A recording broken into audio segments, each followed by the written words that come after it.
mul'ata Yohaannis boqonnaa lammaffaa kutaa lammaffaa ilaalleetiin jenna. Kutaa tokkoffaa yeroo xumurru ergaa waldaa Simirnaatiif kenname irratti xumurree ergaa waldaa Simirnaatiif kenname yeroo laallu inni ergee jedha. Isa du'ee du'aa ka'edha jedha. Waldaa Simirnaa keessa rakkina du'a wajjin wal qabatu, rakkina du'a dabarfamee isaan kennamu akka isaan qunnamu bal'inaan laalleera. Walga'ii seexanaa isaan gidduu akka jiru. Uduu Israa'el Yihudoota duun ta'ini maal ka ofiin jedhan? Yihudoota ka ofiin jedhan walga'ii seexanaa. Adhallee bara kana keessatti illee nullee laallata. Nullee laallata. Akkamitti uduu nu Adventistii uduun jedhin nu warra maal ofiin jedhan? Warra nuti Adventistii ofiin jedhan. Isaan kanarraa warra dhugaadhaan dhugaa waldaa qabatan wajjin rakkinni akka qunnameetiin jedhu macaafni qulqulluun lafa kaa'a kanammoo bal'inaan ilaalaa tumatti deemna jechuudha. Kanaaf barri waldaan Simirnaa kabarii godhe yookaan ammoo waldoonni torban kunneen hamma bara dhumaatti bara Yesuus Kiristoos lafarratti turerraa jalqabee dhufaatii gooftaa Yesuus Kiristoositti kan itti fufuudha jenneera. Sababni isaa bifa simboolii ta'een yookaan immoo liiteralii waldoota jiranitti ergaa yeroo garagaraa jiru wajjin kan wal qabatudha jennee ilaallee turre waan ta'eef jechuudha. Simirnaa bara 100 kaasee aga bara 313 bara 100 waldaan Efesoonii bara 31 kaasee amma bara 100 dhaloota Kiristoos booddeedha jenneerra bara 100 kaasee aga bara 313 iventoota ta'anii wajjin kan kaa'amedha barri kun malee asitti achitti kan jedhamuudha. Eventii yookaan taatee ta'u wajjin wal bira qabamee kan laallamedha jechuudha. Baay'ee gaariidha. Kanaaf maqaa hiikkaan maqaa Simirnaa jedhu sweet fragrance or myrrh urgaa foolii gaarii kan qabdu. Urgaa foolii gaarii kan qabdu. Waan himata takkatti achi keessa himatan qabu wanti himannaa irra dhiyaateen jiru. Kabiraa immoo head a deed of Nicholas. Waan isin goote ammoo wanti gaariin isin qabdu barnoota Nicholas maal goote? Injibbite jechuudha. Sorry. Rich in good work. Hojii gaariidhaan kan duroomteedha. Waadaan isii galame yommuutu gonfoo jireenyaa. Du'a lammaffaan isaa irratti maal hin qabu? Aboo hin qabu jedhameen jechuudha. Kun kana gara waldaa Phergamoonitti darbe. Ammallee akkuma jalqaba jenne ergaan kun eenyu biraa dhufe ka jedhu sun waldaa Phergamoon keessatti waan jiru wajjin kan wal qabatudha jechuudha. Gara ergamaa waldaa eenyutti? Phergamoonitti. Ergaan kun isa billaa qara qabeessa gara lamaa qarame qabu sana biraa dhufe jedhe caafi jedheen. Okay. Billaa gara lamaan qarame kana eenyutu qaba? Eenyutu qaba? Yesuus Kiristoos. Mul'ata boqonnaa 1:16 maal jedha? Harka isaa mirgaa keessaa urjoota 7 qaba. Afaan isaa keessaa billaa qara qabeessa gara lamaan qarametu maal godha ture jedha? Ba'a ture jedha. Afaan isaa keessaa dubbii ba'u jechuudha. Billaa gara lamaan qarametu waan. Amma ergaa waldaa Phergamooniitti dhufe eenyu biraa dhufe jechuudha? Yesuusin biraa yeroo dhufu specifically billaa gara lamaan qarame ka qabudha jedha. Okay, dubbiin isaa billaa gara lamaan maal ta'edha jechuudha? Qaramedha jechuudha. Amma rakkinni waldaa Phergamooniin keessatti dhugaan yeroo dubbiin isaan dhagaan isa dubbiin isaa billaa gara lamaan qarame ta'edha. Kana jechuun waan hundumaa qoree ka addaan baasee maal godhu? Ilaalu. Kan muru jechuudha. Rakkinatu itti dhufaara waldaa Phergamoonii kana keessatti. Rakkinni dhufaaru kuni mee dubbisaatuma laalleetiin jenna achiin booddee irra deebinee waan maaliif akka dubbiin kun jedhame ilaalla. Lakkoofsa 13. Ergichis ani iddoo ati jiraattu beeka. Inni lafa teessoo eenyuti jedhaan? Lafa teessoo eenyuti? Lafa teessoo seexanaati. Lakkoofsa 13. Ergichaan hojii iddoo ati jirtu beeka. Innis lafa teessoo seexanaati jedhaan. What? Amma maal ta'a dhufe jechuudha dubbiin? Dubbiin jabaataa dhufe. Waldaa Efesoon irraa kaasee isheen adii turte mul'ata boqonnaa 6 irra deebine jedheera. Waldaa Simirnaa keessatti immoo buufata seexanaatu si gidduu jira jedhameeni warra Yihudoota duuntaan Yihudoota maal godhan? Ofiin jedhantu jira jedhameera. Amma waldaa Phergamoonii keessatti dubbicha maal ta'e jechuudha? Hin jabaate. Iddoo buufata seexanaatti iddoo san jirta jechuun guutumaan guututti dominate ka godheeru eenyudha jechuudha. Barumsa dogongoraa doktoriin Kiristoosii kan hin taane jechuudha walii galatti. Karaa biraatiin Tasalonqee keessatti yaadatti yoo ta'e lammaffaa Tasalonqee keessatti inni hamminaa sun ammallee lafa jalaan maal godhaa ture jedha Phaawulos. Hojjechaa jira jedha. Garuu ol bahee bakkeetti akka mul'anne waan isa dhoggeetu jira jedha. Mee lammaffaa Tasalonqee boqonnaa 2 lakkoofsa 5 irraa gad dubbisa. Okay, lakkoofsa 4 irraa dubbifname. Lakkoofsa 4 irraa. Inni bakkeetti ba'uuf jiru sun ololuuf qabuudhaaf Waaqayyo kan jedhamuun waanuma namni itti sagaduun hin morma ofii isaatii Waaqayyo ofiin jechuudhaan mana qulqullummaa Waaqayyo keessa taa'umsa maal godha jedha hin dhaabbata. Mana qulqullummaa isaa keessa taa'umsa dhaabbata jechuun iddoon jiru kun iddoo buufata eenyu ta'e jechuudha. Buufata seexanaa ta'e jechuudha. Lafati jirtu beektaa iddoon ati jirtu iddoo maaliiti jedhaara wallaa Phergamooniitiin. Iddoo buufata seexanaati jedhaaraan. Yaadaan na qabadha. Lakkoofsa 5 irraa akkana jedhe. Isa kana utuma isin bira jiruyyuu akkasinitti maal gootu hin yaadattanii mere jedheen. Yeroodhuma isaatti akka inni mul'atuuf amma wanti isa ittisu akka jiru maal godhu jedha. Beettu jedha. Waldaa Phergamoonii keessatti isa ittisu kanatu karaadhaa maal ta'e jechuudha. Kaafame. Ol ba'u mul'achuu jalqabe jechuudha. Hamminni dhokataan sun kanumaan durayyuu maal godhaa hojiirra jira. Garuu inni amma isa ittisu hamma karaa duraa fuudhamutti maal hin ta'u hin mul'atu. Waan maal godhutu jira jechuudha bulo tokko. Waan ittisutu jira jechuudha. Wanti ittisutu kun karaadhaa maal godha hin kaafamu. Gaafa inni karaadhaa kaafame gubbaatti ol ba'ee maal ta'a hin mul'ata jechuudha. Kana booddee inni seera malee jiraatu sunis hin mul'ata jedha. Baay'ee gaariidha. Achiin booda akkamitti akka Kiristoos isa balleessu hafuura isaa keessaa ba'uun mul'atti deebi'ee dhufuu isaatiin isa maal godha jedha. Hin barbaadeessa jedha. Amma waldaa Phergamoonii keessatti isa karaadhaa isa kaasu kanatti yookaan ammoo akka mul'anne isa dhoggotu kana karaadhaa jalaa maal ta'e jechuudha. Jalaa kaafame jechuudha. Mee fakkeenyaaf yeroo waldaan Phergamoon kafarii goote yeroo laallu bara 313 jalqabee hamma bara 538. Bara 500 meeqa isiniin jedhe 38. Bara 538 bara waggaan 1200 maal ta'udha? Bara waggaan 1200 maal ta'udha? Itti jalqabudha. Barri 538 yeroo waggaan 1260 maal ta'udha? Itti jalqabudha. Kanaaf yeroo kana keessa turtee jechuudha. Waldaan maali?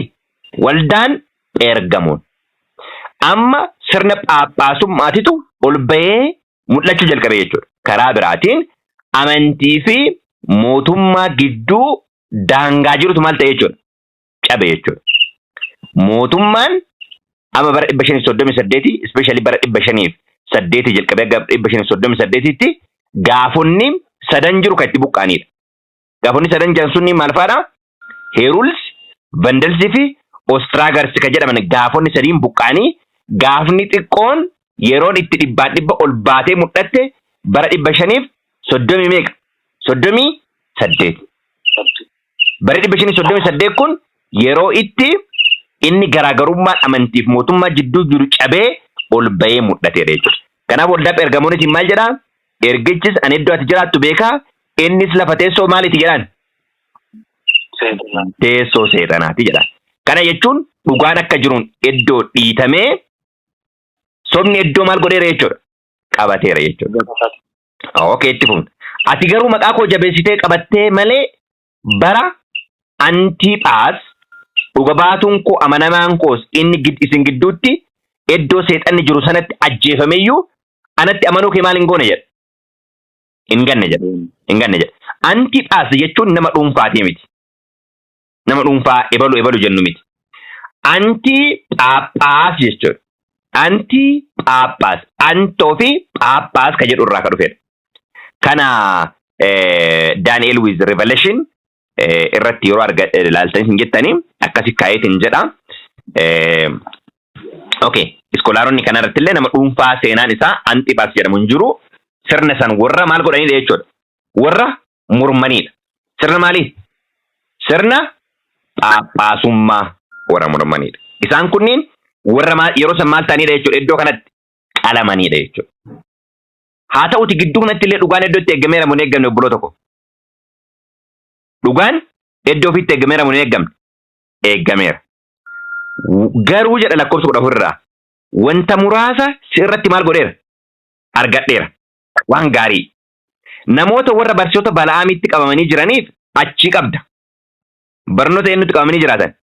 Barnoota Bala'aam. Bala'aam geggeessaa mana waaqaa raajii yeroo ta'u maallaqaaf jecha saba waaqaa maali abaaruudhaaf murteesse. Balaaq ijoollee Israa'el dura gufuu kaa'ee qalma waaqayyoon tolfamanii dhiyaate akka nyaatanii fi galaa mootummaatti akka jiraatan gochuun Bala'aamtu maal godhe jedhe barsiise. Waaw! Waa'ee Bala'aamii yeroo yaadattanii yeroo baay'ee abaaruudhaaf deemee akka inni eebbiseedha ka beekamu akkasimi. Abaaruudhaaf deemee maal godhaa ture? Eebbisaa ture.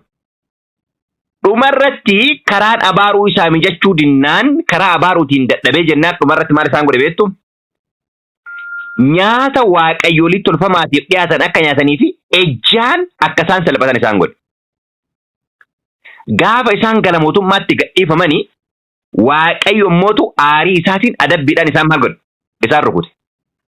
So Bala'aam yeroo baay'ee waa'ee Bala'aamii yeroo dubbannu akka inni abaaruuf deemee eebbise qofaan waan sanii xumuru yeroo baay'ee namoonni. Salphinni hamaan inni saba waaqaa irratti fade sabni waaqaa akka ejju godhe. Ayyaana qopheessana jedhee ayyaana qopheesseen foon waaqayyoolii tolfamaatiif akka dhiyaatan akka nyaatan godhee achiin booda ejjummaatti maal godhe? Gad isaan dhiise. Ejjummaatti gadhiiseen bara yeroo sanii adhammoo geggeessitoonni saba waaqaa ejjummaatti gadhiisaaran jechuun argitanii obboloo tokko. Doktoriinii sobaa waaqeffannaa waaqa dhugaa hin taane sabni waaqaa akka waaqeffatu ka godhaaru eenyu jechuudha karaa biraatiin geggeessitoota. Waaw! Yoo hadhaa illee dubbichi maalidhaa? Dhugaadha. Sababni isaa waldaa Phergamoonitiin rakkina kanatu jira jedhaara. Barumsa Bala'aamiin gidduu jira. Akkuma Balaaq saba waaqaa fuuldura maal godhe jedhaan gufuu kaa'e. Kanaaf gufuu saba waaqaa duratti ka ta'aa turan yeroo sanillee geggeessitoota waldaa Phergamoonii keessatti illee ammallee geggeessitoonni fuuldura kaa'u bara keenya keessatti illee dubbii dhugaati. Hisqeel keessatti kanan dura qayyabannee turre. Lakkoofsa 14 irra jirraa itti deebi'a. Hisqeel keessatti maal jennee qayyaban? Of eeggadhaa. Tissitoota erga dubbatee ka'een booda akkana jedhaan.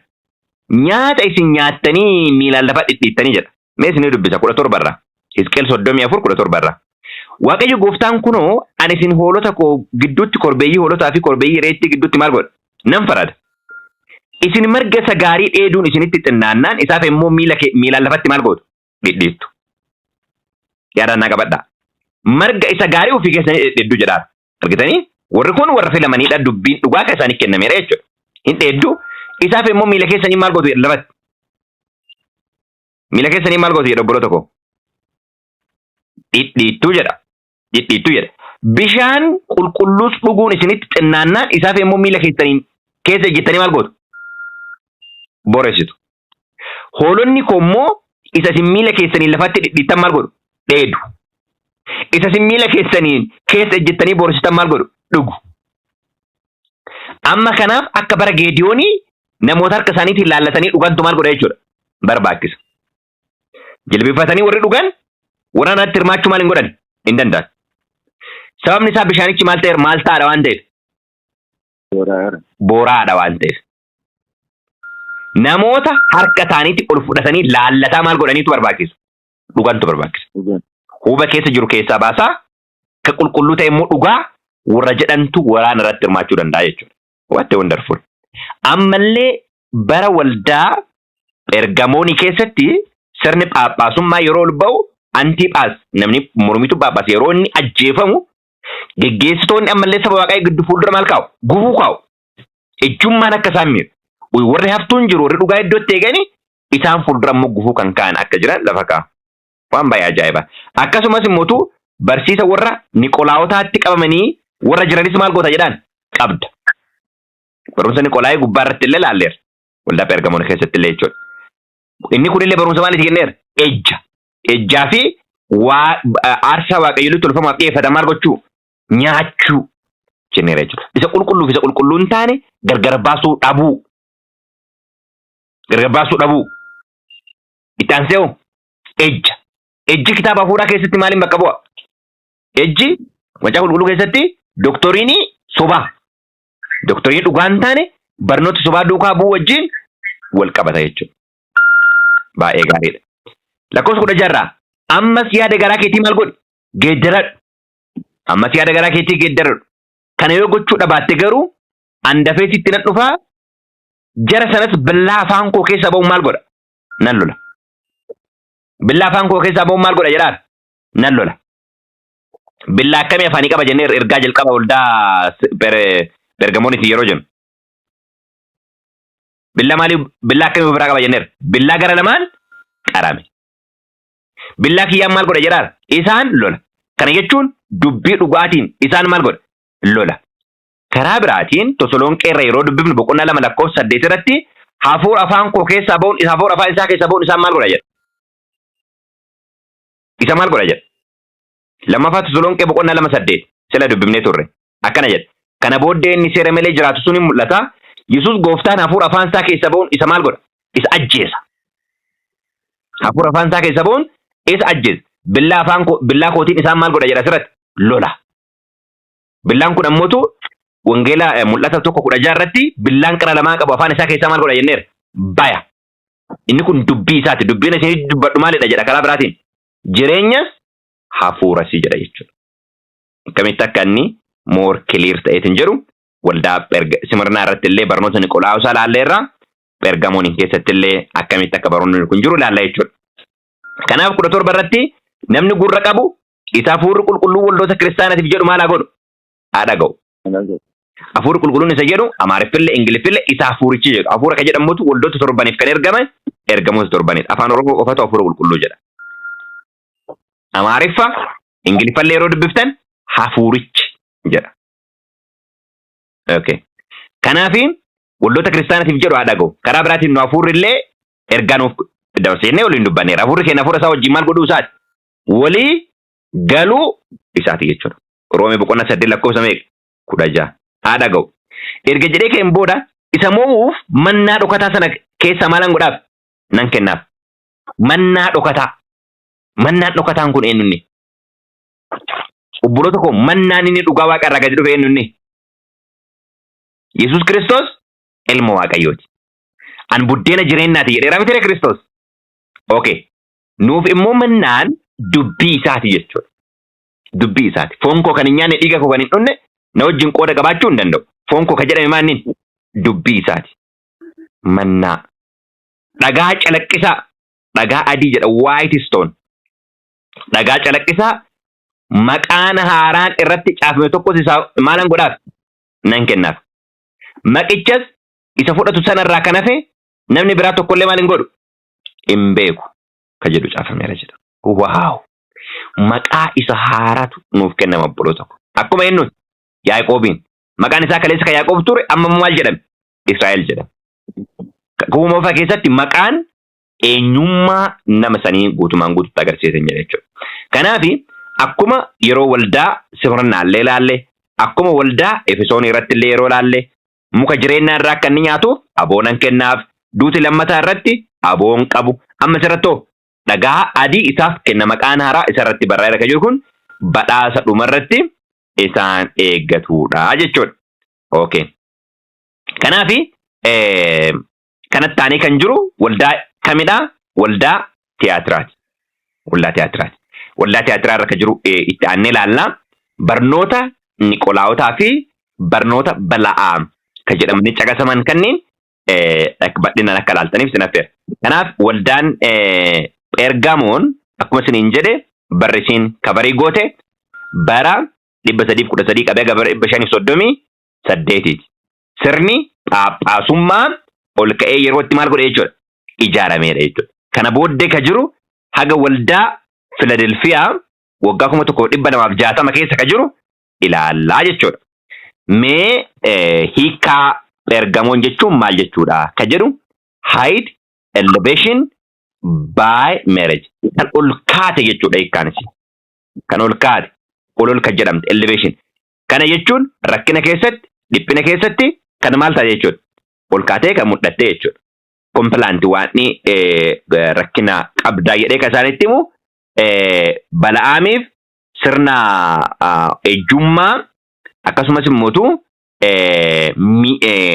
waaqa tolfamaa waaqeffachuu maal gooteetta jedhaan obsiteetta karaa biraatis si gidduu jiru jedhaan. Himan wanti gaariin waanni ammoo Kiristoos immoo isii irraa arge jidduma kanatti illee maal nan goone ana hin ganne ana waaqanne jedhaan. Dhumarratti badhaasni siif malee mootu mannaa dhokataa dhagaa adii maqaa haarawa akka argattu waldaa Pheergamooniitiif kan waadaa galameedha jechuudha. Kanaaf nullee as keessatti uf laaluu akka dandeenyu hunduma keenyayyuu Waaqayyo karaa addaa ka dhageenya nuuf haa eebbisu.